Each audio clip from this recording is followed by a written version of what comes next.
Hello everyone, Stephen Roger Slim here again. Thank you so much once more for joining me at my channel and video. So right now I'm gonna be reviewing this Iron Man. Of course, it is the Mark III Diecast special edition. So probably a quick few rounds before I go or dive straight into the review. So I think as mentioned in my unboxing video, I actually bought this quite a few months back. Now taking note that this figure was actually released all the way back in July-August 2015. So it's been more than 4 years since its first release, and there are some, I would say, complications or problems with this figure already. But I remembered I got this at a really good price. I just can't remember what was the price. So I am just glad that I am able to add this to my collection of the Armors 1 to 6. Of course, the Hall of Armor, but I am still, in fact, we are still waiting. Singapore is still waiting for the Mark 7 diecast, whether it's the standard collector's edition or the special edition Mark 7 to arrive in Singapore.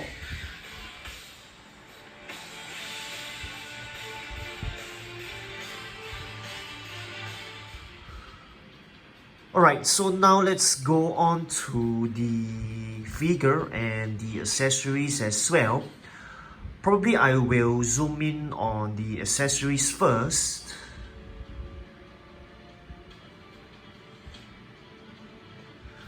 Alright everyone, so I basically have all the accessories in front of everyone.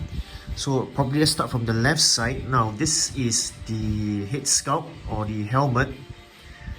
It definitely looks detailed. If I look at the Tony Stark, I would say head sculpt or the face there.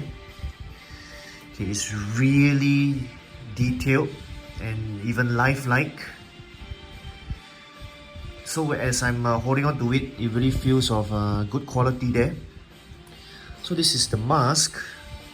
So as usual, like most or if not all Iron Man helmets or head sculpt, the mask works on a magnet, so it fits in nicely. So it's light up as well. So sorry, pardon me, that it is not light up. This part is not light up. It's not light up. But other parts of the Iron Man figure are light up. So sorry, pardon me there, so this is not light up. Right, that's for the helmet or the head sculpt. So probably on next to this accessory, this is the accessory that is different, sorry, that is given or included in the special edition Mark III diecast. Okay, proof that Tony Stark has a heart. So you can, this actually light up. You can actually place the batteries in, but I will not be doing it, so sorry about that. So this is what is different between the normal collector's or standard edition version as compared to the special edition one. So this is included in the special edition Mark III diecast. Okay, it feels durable enough if you ask me. Good quality there and great details. I mean, everyone can take a look at it yourselves. Okay, it's a miniature arc reactor. Now, so on to the wrist, right? There are actually 4 included here. So these 2 are the more rubbery ones. More, I would say, flexible, elastic or durable. And these are the more brittle plastic ones. So they're all lined up. You just gotta connect it to the main figure and insert the batteries. So sorry that I will not be doing it.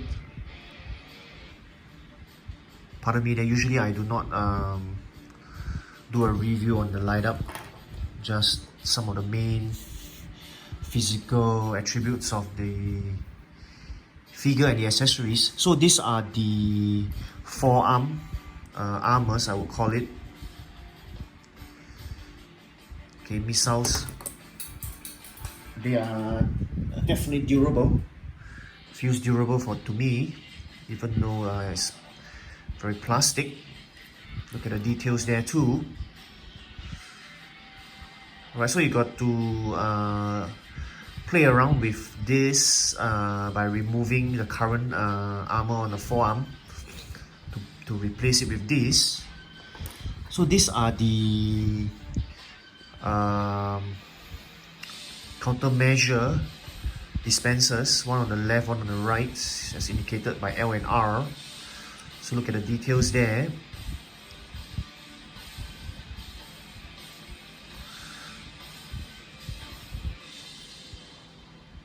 So probably at this point in time, let me bring in the figure so they can actually be replaced with all this, with this tool that's currently attached to the figure.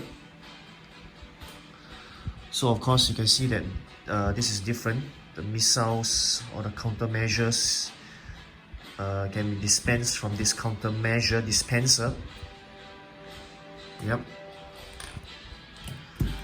Now, so these are the shoulder armors, the missiles that are launched. Pardon me there. The missiles that are launched from the shoulders.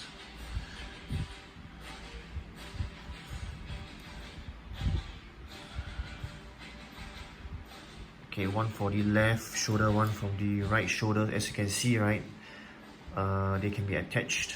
They are attached using a magnet.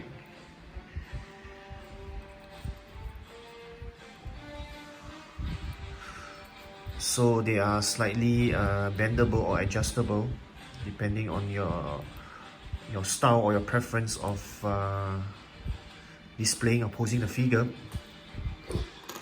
So these are the standard batteries and the screwdriver that's included in the set.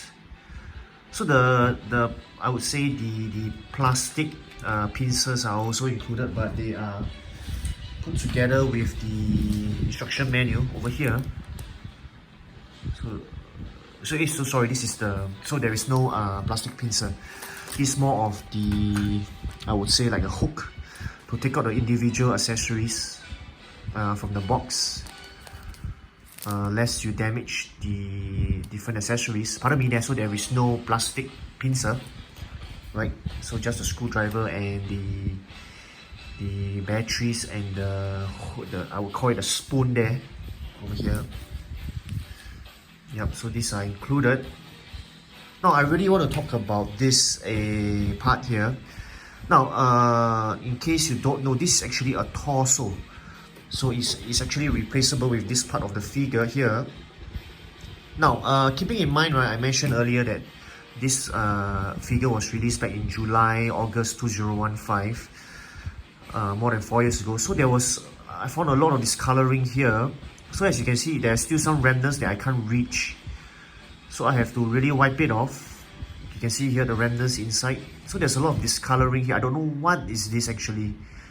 I don't know, it could be dust that has that has been I would say colored by the existing red color on this torso. So I will not be using this torso actually. This torso is actually to be used if you want to put the figure in a superhero landing. Okay, what do I mean by that? Let me show it to everyone through the instructions manual. Here it is. So it's this part here. So if you want to put the Iron Man into this position, a superhero landing. So there's a lot of discoloring inside. Everyone might have to look out or watch out for that. Alright, so onto the figure itself, right? Alright, pardon me there. So onto the figure itself, right? So just now, as I mentioned, the extra torso, there's a lot of discoloring. So I don't know if everyone can see here, there's also a lot of discoloring here. It's reddish kind of powder inside this part of the torso here and here. So I'm not sure exactly what is going on, just a note for everyone to take note of when you are interchanging the parts of the figure. Otherwise, this figure is definitely good for me. But I can tell you, right? Oh, sorry. Maybe before I move on, there's also some of the same discoloring feature that's inside here. Let me show everyone. Yeah, inside the ball joints here. Let me show it. Let me see if I'm able to. Yeah, you can see here. So I don't think it's much of a problem there. You just need a serviette or a tissue paper to wipe it off. Alright, yep, so pardon me there, so into the onto the main figure, right? As I was holding this figure, right, I feel that it is really lacking in details as compared to what I've known or seen in Iron Man figure, especially in the marks like the Mark 45, Mark 46, Mark 47, Mark 50. So I guess over the years, right, now keeping in mind those marks I've mentioned, they have just been released 1-2 years ago. So my point is that Hot Toys has really made a vast improvement since 4 years ago when the Mark 3 was released compared to the more recent marks. Details are really different there for the Mark 40s and above compared to this Mark 3 that I'm currently reviewing, of course. Yeah, so there are some flaps here which you can play around. Very characteristic of the Mark 3. So I really like it that the metallic parts here, the flaps here, are protected with plastic. So I will need to consider whether to remove the plastic or not, because the plastic seems to serve some kind of a protective function, obviously, for the figure. So these are the flaps here. There are also some flaps at the leg area, so let me demonstrate it for everyone. Yep, very characteristic of the Mark 3. In the Iron Man 1 movie. Look at the details there. Very nice indeed. But maybe onto this part of the figure. So I'm noticing some discoloring here. But it's not like what I mentioned just now. There's no discoloring or dust that is red in color from here, so it's just slight discoloring. I think it is the similar issue with the pink panties issue that used to plague the Iron Man figures at the groin area when this part used to turn pinkish, or there's discoloring. So I'm still satisfied with this figure because it is the Mark 3 to own, the Diecast Mark 3 to own. So I'm thinking, or I'm guessing in any case, it's definitely better than the plastic version in terms of discoloring. So I don't own any plastic Iron Man figure, so I don't think I am qualified or I can give truthful or useful opinions here, but nonetheless, I'm really loving this figure and definitely a good addition to my Hall of Armor, Marks 1 to 7. Probably a look at the soles here. I haven't shown everyone yet. Okay, look at the details there.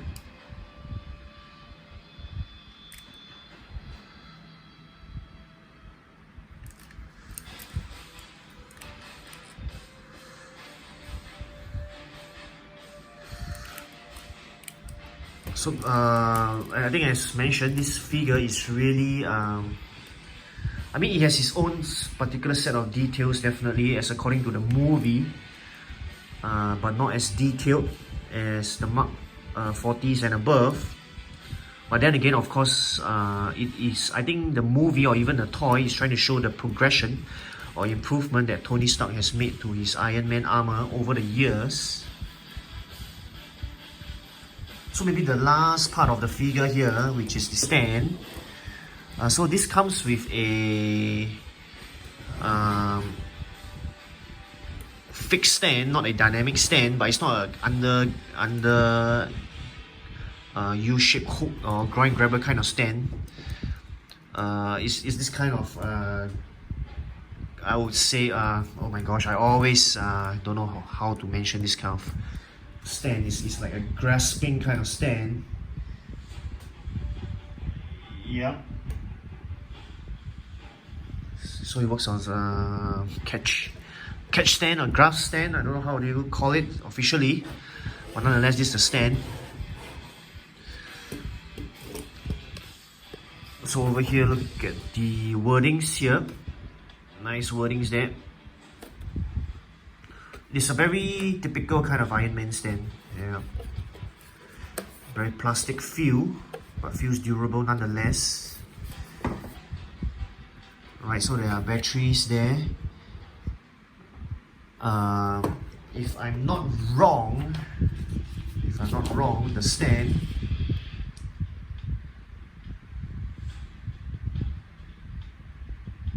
lights up. Probably that's why we have the batteries, compartment for the batteries and the switch there. Now, one last thing to note, right? I don't think I mentioned this before, but I discovered recently that actually you can place the figure in and you can close this.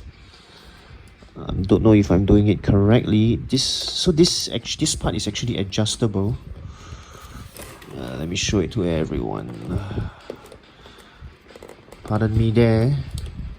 So discovering something new every day. So this can see, I don't know if you can see it, but this can be closed.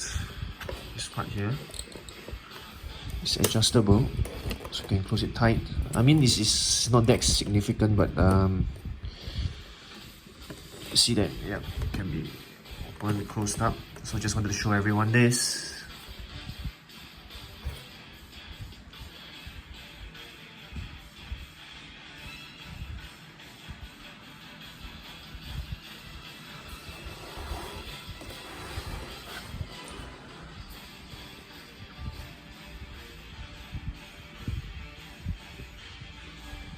Yep, so maybe one last point, I like to say this all the time, I don't like to use this grasping kind of stand to grasp or to be firm on the figure lest it damages the figure. So I usually just like to lean the figure on the stand like that. Of course, hopefully it will not topple, but nonetheless, I will be placing this in my Hall of Armor.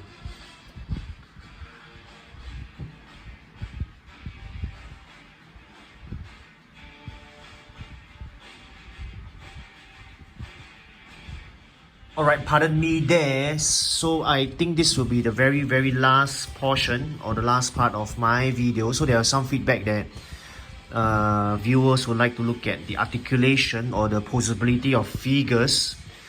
So sorry that I nearly forgot about that. So let's look at the arms here. So it's quite bendable, 90 degrees. So even at the shoulders area. Now, I don't think I mentioned this frequently, but let me mention it to you now. There's a ball, it's a ball mechanism or ball bearing kind of part here, which allows the shoulder or upper arm area to be bent quite easily. So the posability here is really very good. As with most Iron Man figures, you just got to make sure that the armors on top cover it and not expose this ball bearing kind of mechanism, because it won't look good, it won't look as nice. So the posability of the arms and the shoulder area there. So sorry, probably the head there, I think it has limited posability. Very realistic. I mean, after all, human heads are not supposed to be posed that much, or are not supposed to turn that much. Yeah, so the torso, as usual, has a very restricted posability there.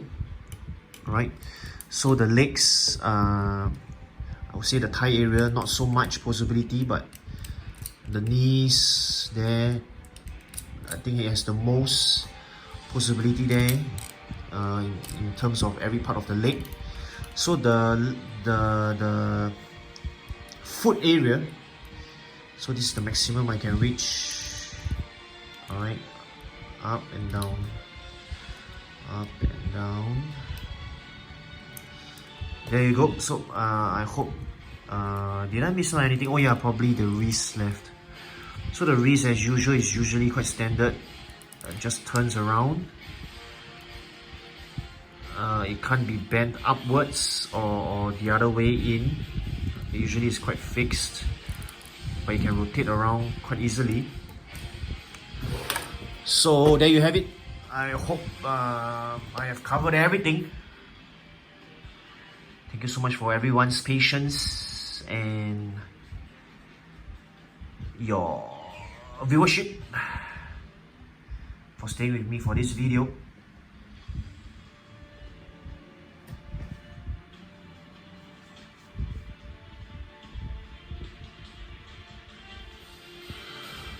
Alright everyone, I have come to the end of my review video. Steven Rogers Lim here.